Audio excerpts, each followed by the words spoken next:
Hello. अनु ma'am, MMTC इकलौता सवाल है, कोई और भी है स्टॉक वाला? हाँ, और भी सवाल है। जैसे कि मैंने बहुत सारे मिड कैप्स में इन्वेस्ट कर दिया है।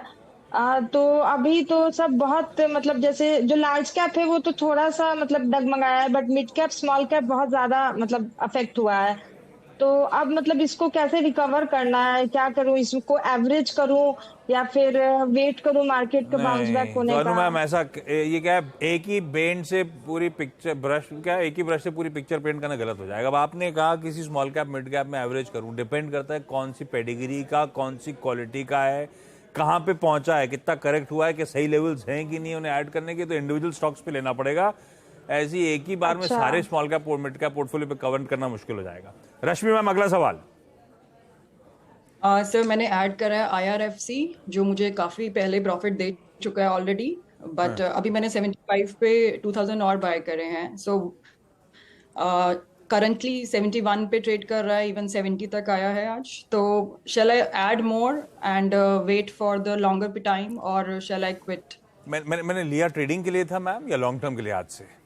Earlier it was long term, but धीरे धीरे मैं ट्रेडिंग की तरफ भी इंटरेस्ट शो कर रही हूँ। So I am putting my profit. तो आईआरएफसी लिया लंबी अवधि के लिए। आमतौर पर लोग ट्रेडिंग के लिए लेते हैं, फंस जाते हैं तो लॉन्ग टर्म के लिए रख देते हैं। आपने लॉन्ग टर्म के लिए लिया और अब ट्रेडिंग का मन करने लगा है। बोथ वेज मेरा मेरा पोर्टफोलियो ऐसे चल रहा है कि मैं ट्रेडिंग पे, लास्ट ईयर मैंने बहुत नुकसान करा बिकॉज 2-2 लाख भी प्रॉफिट देख के आई जस्ट गोइंग कि ठीक है जैसे पड़ा रहने दो लॉन्ग टर्म के लिए, बट लेटर ऑन वो नीचे आ गए। सो मेरी अब स्ट्रेटजी हो गई है, जहां पे प्रॉफिट दिख रहा है वहां पे निकाल लो, और अगर नहीं है तो let's keep it for the long term. भाई आईआरएफसी रखने लायक है लंबी अवधि के लिए। 75 की खरीद, 71 पे खड़ा है राजेश सर। आईआरएफसी पे आऊं मैडम, उससे पहले मैं ये कहना चाहूंगा कि मान लीजिए आपने लॉन्ग टर्म के लिए कोई स्टॉक लिया है 200 रुपए में, और 220 रुपया आया, आपको 20 रुपए के प्रॉफिट आई, आपने निकाल दिया।